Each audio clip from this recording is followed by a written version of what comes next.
Good evening. Welcome to the United States Environmental Protection Agency's public meeting regarding the draft Clean Water Act National Pollutant Discharge Elimination System Permit for Logan International Airport. Logan Airport is owned and operated by the Massachusetts Port Authority, or Massport, and is located in East Boston. My name is Jeff Norcross. I am the section chief for the EPA New England's Office of Public Affairs, and I will be moderating tonight's meeting. Thank you for joining us tonight. During tonight's meeting, EPA will share a presentation regarding the draft permit. After the presentation, we will respond to clarifying questions from meeting participants. EPA is joined by state partners from the Massachusetts Department of Environmental Protection. Our state partners will discuss the state's permitting process during tonight's presentation as well. Note that the presentation that we'll be sharing tonight is available to download in English, Spanish, Portuguese, Haitian Creole, and Chinese through tonight's Zoom meeting or through EPA's website. As we navigate our way through this unique time, the health and safety of our staff, contractors, and the communities we serve is our top priority. As a result, EPA has canceled or postponed in-person meetings and events to reflect current COVID-19 guidance from federal, state, and local officials. With that said, EPA is committed to maintaining contact with affected communities using other communication channels, including virtual meetings like tonight's meeting. The virtual platform we are using tonight is still relatively new to EPA, so we apologize for any technical difficulties during the meeting and ask for your patience as we embark on this together.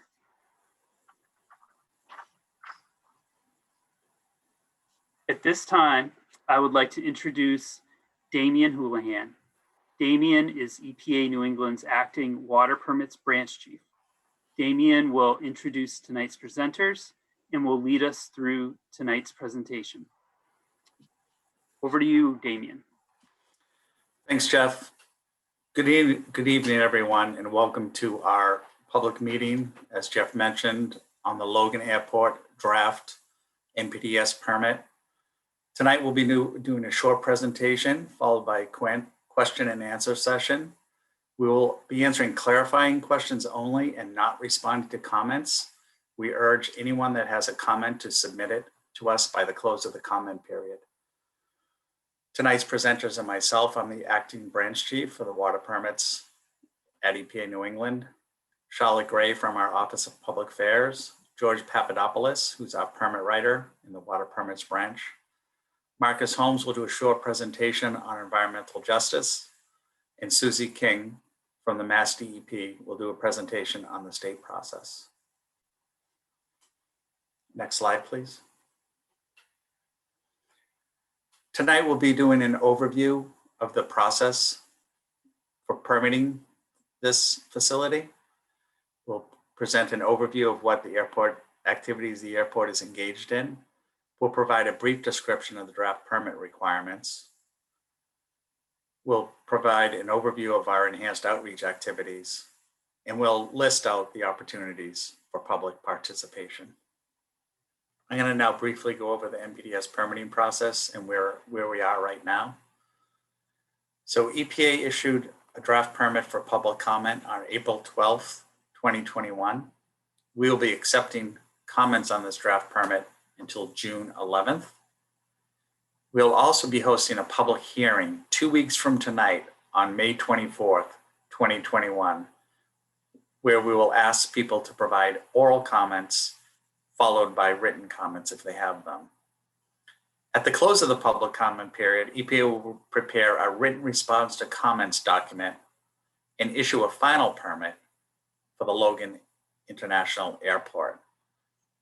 If there's comments that require us to change our position, It's possible we would go out for additional public comments on those changes. So that's one thing to keep in mind.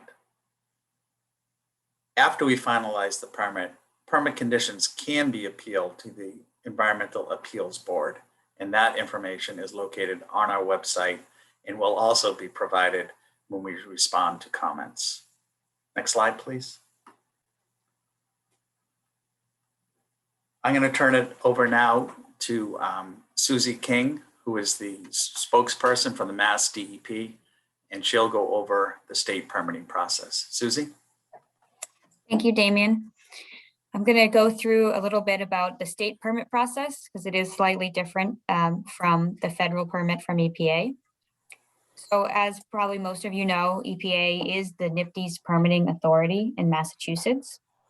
However, Mass DEP and EPA do work collaboratively on this process. Until June 2020, EPA and Mass DEP jointly issued NPDES permits and state surface water discharge permits as one document. So most people are probably familiar with that process. Now, since that time, the agencies are issuing two separate permits. However, Mass DEP generally incorporates EPA's permit into the state permit, and then as necessary adds any state-only requirements. So generally the permits look very similar or close to identical. But we do want to make folks aware that there is a separate permit for the state because you do need to submit comments on both if you want the comments to be considered by both agencies. So I have the website here for where you can review the state draft permits. And then at the bottom here, we have the email address that's used to submit comments on the state permit. And also just want to make folks aware that the public hearing on May 24th is joint for both agencies. So those comments, those oral comments will also be considered comments on the state permit. Thank you. I am now going to turn it over to George Papadopoulos, who's the EPA permit writer and engineer on this project, for an overview of the facility and the permit. George? Thanks, Damien. Thanks everyone for joining us again. I'm George Papadopoulos, a permit writer with EPA. I'll be providing an overview of the draft permit. Now, Massport is an independent authority that operates air and water infrastructure in Massachusetts. And as well, it also operates the Worcester Airport, Hanscom Airfield, and the Port of Boston. And this is a reissuance of the permit that was last issued in 2007. Now, this permit authorizes the discharge of stormwater associated with industrial activity. Now, Massport owns a stormwater collection and drainage system at the airport and is the main permittee responsible for complying with this permit. Massport is responsible for de-icing the runways and taxiways, maintains a fire department in the airport, and also operates a fire training facility, in addition to overseeing all the airport tenant activities at the airport. Now, there are dozens of tenants or fixed base operators at the airport, and 20 of these tenants have been designated as co-Permitees since they conduct one or more industrial activities. Now, industrial activities include aircraft and vehicle fueling and maintenance, de-icing and anti-icing of runways and aircraft, laboratory waste handling, runway rubber removal, and others. Next slide, please. In addition, one of the co-permittees, Boss Fuels, is responsible for operating the fuel farm and fuel distribution system at Logan, as well as operating the treatment system associated with the fuel farm. Now, most of the large domestic airlines at Logan are co-permittees due to their aircraft de-icing, fueling, and/or maintenance activities. Just for some clarification, laboratory wastes from airplanes are collected in laboratory trucks and transported to one of two enclosed buildings where these wastes are shredded, before being sent to the MWRA Deer Island for treatment. There's no discharge of these sanitary wastes to any of the outfalls from Logan. Next slide, please. Now there are 49 total outfalls or discharge points from the airport. And outfalls 1 through 5 are considered the main outfalls, since this is where most of the industrial activities are conducted. As such, the majority of permit limits and monitoring requirements are focused on these outfalls. In addition, there's 44 perimeter outfalls around the airport, which discharge from relatively smaller drainage areas and have much lower levels of industrial activity, mainly de-icing and occasional rubber removal from the runways and taxiways. And this permit requires sampling from 3 of these 44 perimeter outfalls. In addition, in this area, Massport operates a fire training facility, which has its own individual NPDES permit. Next slide, please. Okay, here you see Logan here, the airport there in the middle. You got East Boston on the left, Winthrop to the north, and South Boston just off the map on the south. Now, the majority of industrial activity occurs on the left-hand side of the airport, where you have all the gates where fueling and de-icing occurs. The fuel farm's also there, and there's also hangars where maintenance and servicing of aircraft occurs. Now, the right-hand side of the airport is comprised of runways and taxiways and the perimeter outfalls that I mentioned, which drain these areas and have a much lower level of industrial activity. Mainly runway de-icing and of aircraft and occasional rubber removal, as well as the location of the fire training facility. Now, if you look at where outfall 001 is, at times that discharges to mudflats. In that area, it's a shell fishing area that's conditionally restricted. So at certain times of the year, under certain conditions, shell fishing occurs in that area around outfall 001.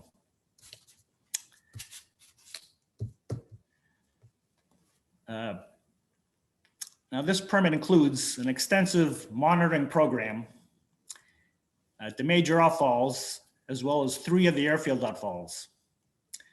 All of this monitoring is conducted by Massport, with the exception of sampling at the fuel farm's treatment system, which is operated by the co-Permitee Boss Fuels. Next slide, please. Okay, this permit includes technology-based limits and water quality-based limits, as well as extensive monitoring requirements. An example of a water quality-based limit are the bacteria limits. And these are consistent with Massachusetts water quality standards and the pathogen total maximum daily load, or TMDL, for the Boston Harbor.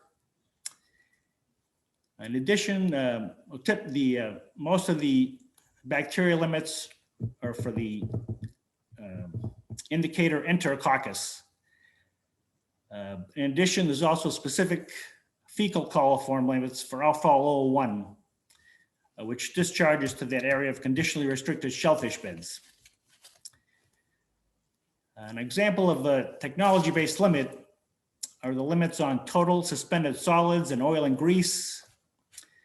And these limits are on outfalls 001 and 002, as they have a treatment system which includes an oil water separator, which is designed to reduce these level of parameters. In addition, Massport has installed several dozen stormwater vaults throughout the drainage system, and these are referred to as storm scepters. And they're designed to settle solids and also allow for any surface sheen to be skimmed off the top and taken off-site for disposal. There's also an upgraded treatment system at the fuel farm, which has 2 additional internal outfalls, which also have permit limits. And these internal outfalls eventually discharge to outfall 001. Next slide, please. Now, aside from the ongoing outfall monitoring, a major component of this permit is the Stormwater Pollution Prevention Plan, or SWIP, that Massport and its co-permittee tenants must comply with. Now, the SWIP plan is designed to prevent or control the discharge of pollutants to the receiving waters associated with industrial activity. And the SWIP contains specific best management practices, or BMPs, which address measures that Massport and its co-permittees must take for the industrial activities that they conduct at the airport. Now, this draft permit also includes a new requirement to reduce the discharge of de-icing compounds by up to 30% during the permit term. And in addition, there's a new monitoring requirement for 6 different PFAS compounds. Now, airports have historically used aqueous firefighting foams, or AFFF, that contain PFAS compounds. And EPA and Mass DEP are gathering baseline information for these compounds for this permit and other industrial permits to determine whether additional requirements or limits may be necessary for future permitting. As I mentioned before, this permit also has new bacteria limits for outfalls 1 through 4. And the applicable bacteria criterion for marine waters is Enterococcus, but there's also a fecal coliform bacteria limits, which also apply to Outfall 001 due to those shellfish beds in that vicinity. Okay, next slide, please. The next 2 slides show the effluent bacteria levels over the last 5 years at Outfalls 001 to 004, where monitoring has been required. And the blue dots and the gray dots represent wet and dry weather. And the red dotted line near the bottom is the water quality standard maximum limit for Enterococcus of 276 colony forming units per 100 mils. As you can see, the majority of the samples come out well above that. Next slide, please. And this is a slide that shows the fecal coliform limits at those same outfalls during wet and dry weather. And the limit for this fecal coliform daily maximum limit of 260 colonies, which is down toward the bottom. And likewise, most of these samples are well above that limit. Next slide, please. Here's an example of the permit limits and monitoring requirements for Outfall 001. As I mentioned, since there's shellfish beds in the vicinity of this outfall, there's 2 sets of limits for bacteria, fecal coliform and Enterococcus, which are consistent with the Massachusetts water quality standards. There are also permit limits for oil and grease and total suspended solids. And there's monitoring for benzene and PAHs, which are indicators of the fuels used at the airport. In addition, there's quarterly whole effluent toxicity testing required for this outfall, which is a higher frequency than what was required in the past previous permit. And that concludes my presentation. Thank you for your attention. I'll pass it back over to Damien. I'm now going to introduce Marcus Holmes, who's going to spend a little bit of time talking about environmental justice and the executive order that guides our activities. Marcus? Thank you, Damien, and good evening, everyone. Again, my name is Marcus Holmes. I'm the Environmental Justice Coordinator for EPA New England here in Region 1. Our authority to conduct environmental justice is guided by Executive Order 12898, which was issued in 1994. And it gives EPA authority, but also instructs us to start identifying and addressing disproportionately high and adverse human health or environmental effects, particularly on minority and low-income communities. It also gives us guidance on how to do that work. And that's to the greatest extent practicable and permitted by law. We also have our own definition of EPA, which is of environmental justice at EPA, which is the fair treatment and meaningful involvement of all people. And that's regardless of their race, color, national origin, or income. And that's with respect to the development, implementation, and enforcement of our laws, regulations, and policies. Next slide, please. Here's a screenshot of EPA's EJ Screen mapping tool. And we have this for two reasons. First, to let you know that this tool does exist. Please feel free to go on EPA's website and check it out. There's a lot of really good information and community-based data that could be helpful. Also, to show you the locations of the outfalls with respect to this permit and the results of our EJ Screen mapping tool with respect to wastewater discharges. Next slide, please. We've also done some very specific things with respect to this permit to increase the enhanced outreach. And the goal is to ensure meaningful public involvement in this process to the fullest extent. The first was we issued a community information sheet and other associated materials, and we had it translated into 4 different languages: Spanish, Haitian Creole, Chinese, and Portuguese, in hopes to make the information as accessible and available as broadly as possible. The second was we sent an advance notice statement out to the public to specific community organizations in your area in hopes to notify people that this permit was coming before it was actually noticed. Next slide, please. In addition, we extended the legal 30-day public comment period to 60 days to allow for additional community feedback. We're hosting this public meeting tonight and will be available to answer questions following this presentation. And also we'll be hosting a separate formal public hearing on the 24th of May at 7 p.m. Thank you, and I hope that's helpful. The draft permit, as I mentioned earlier, is out currently for public notice, and we will be accepting comments through the close of the public comment period on June 11th. All documents are available from EPA's website. If you Google EPA.gov NPDES permits Logan Airport, you should get a hit for our website. If not, you can see the URL is displayed on the screen. If you can't access the web version, you can contact George Papadopoulos to obtain printed copies. George's number is also displayed on the screen, 617-918-1579.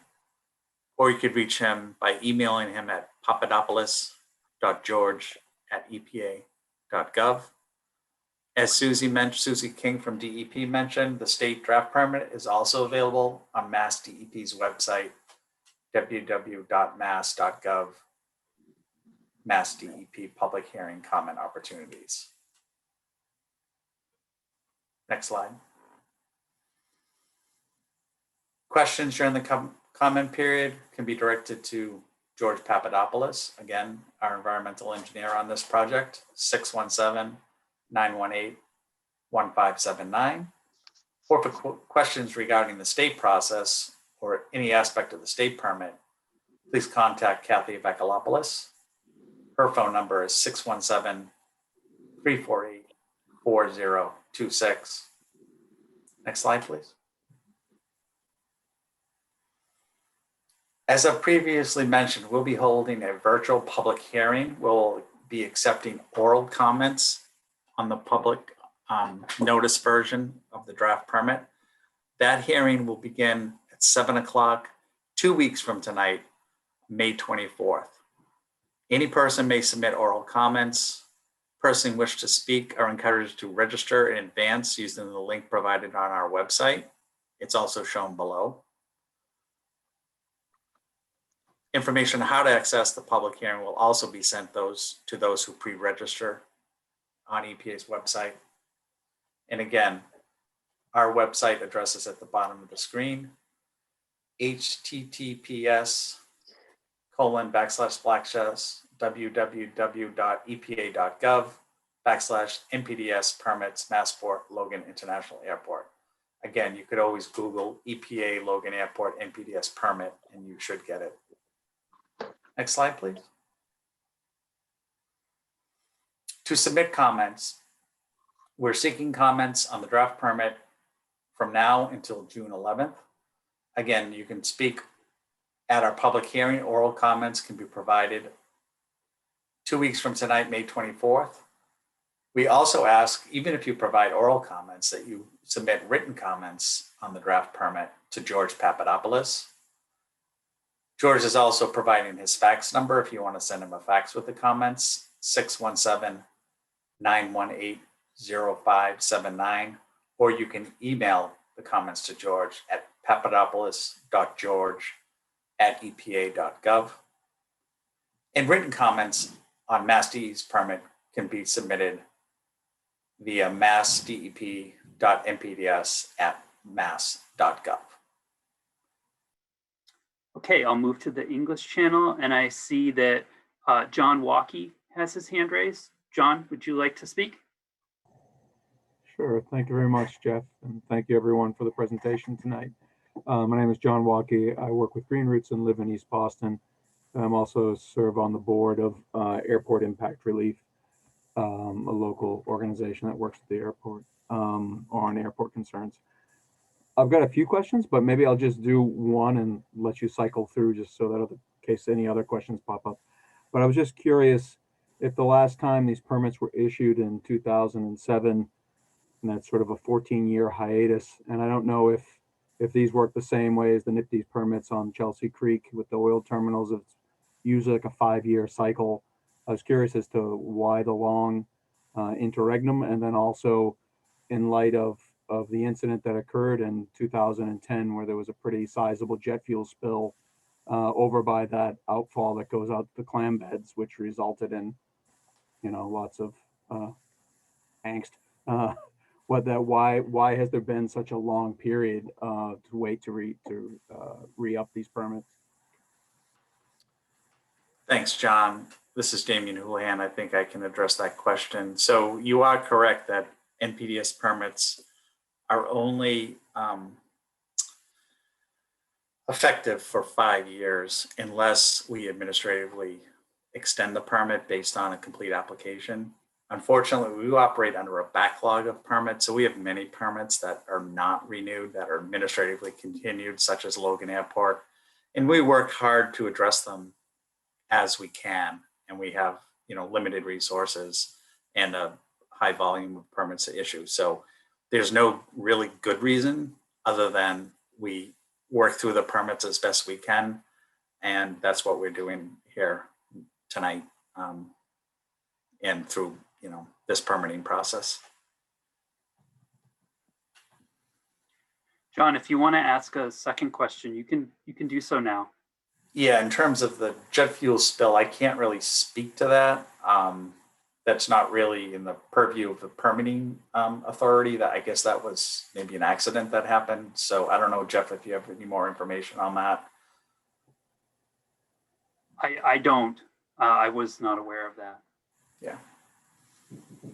Okay. A secondary question. This might be more towards the MassDEP folks on the call, but I just sort of want to have an understanding of the permits and the monitoring data that is provided by Massport and its Boss Fuels or whoever else the other tenants they have that participate in this.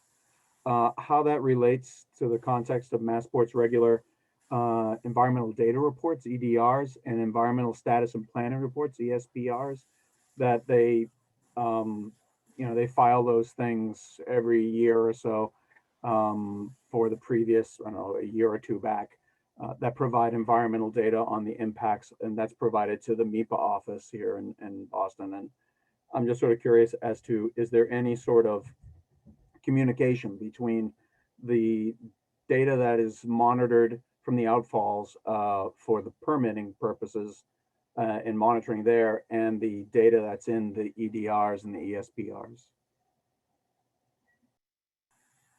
Yeah, I think that probably, I'm going to ask Susie if she can speak to that. I think that probably is more appropriate for DEP. We strictly look at the DMR data, John.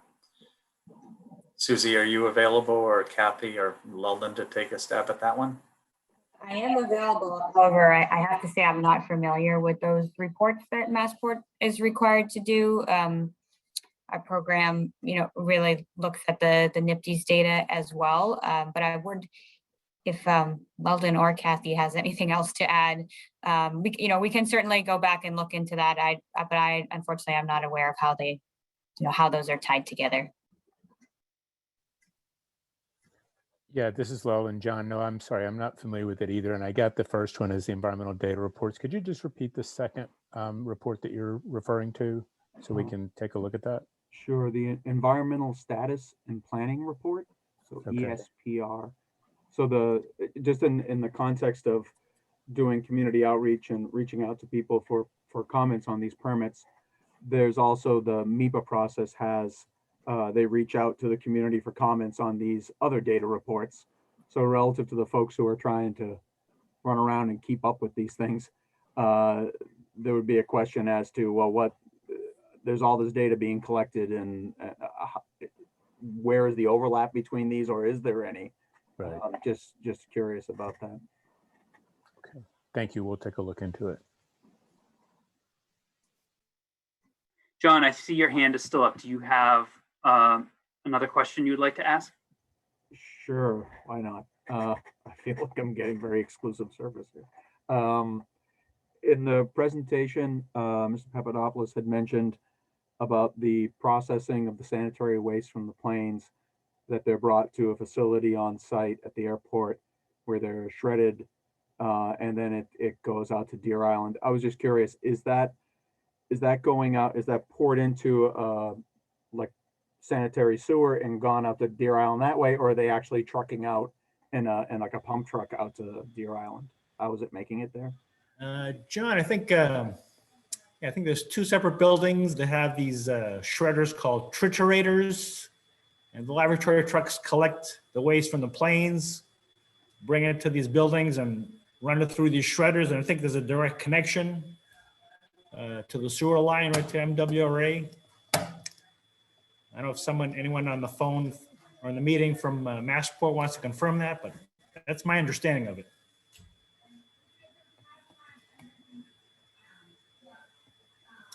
Great, thank you. And I guess just the last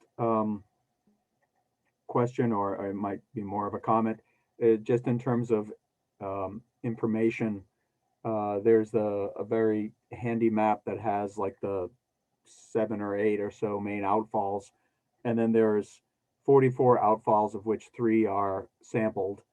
I'm just wondering if there's a chance of having that map actually have the locations of those outfalls, or if that's not, it doesn't have to be answered here. It's just a request of just to know where those are, and to know which of the 3 spatially, like on the map, are the ones that are being sampled, if that's known. Yeah, John, this is George again. I believe one of the attachments on the fact sheet lists all 49 outfalls and their lat-long locations. And I believe that attachment does show roughly where those 3 airfield outfalls are.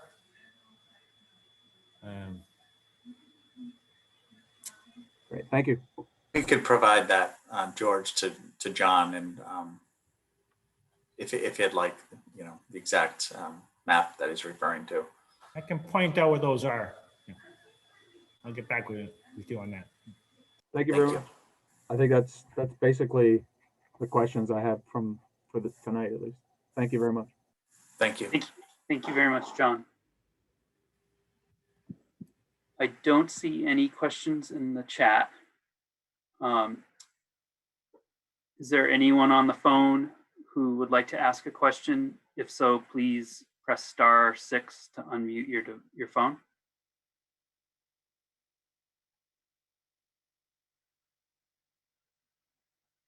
Okay, Thank you very much, everybody. I'll turn it back to Damien to close out the meeting. Thank you. Thanks, Jeff. I want to again thank everyone for taking time out of their busy schedules this evening to attend our public meeting on Logan International Airport draft NPDES permit. I'd also like to thank the state for participating and also all our presenters and our interpreters. Tonight's presentation will be available on our website if anyone wants to look at the slides again. And again, a final reminder that 2 weeks from tonight, beginning at 7 o'clock, we'll be holding a virtual public hearing, which is the more formal hearing where we'll take specific comments and then we'll do our work to respond to those comments and release a formal written response to comments document. The comment period, again, for this permit closes on June 11th. So please, if you aren't able to attend the public hearing 2 weeks from tonight at 7 o'clock, please submit your written comments to George Papadopoulos by June 11th. This concludes tonight's presentation. I thank you all, and I wish you all a good evening. Thank you.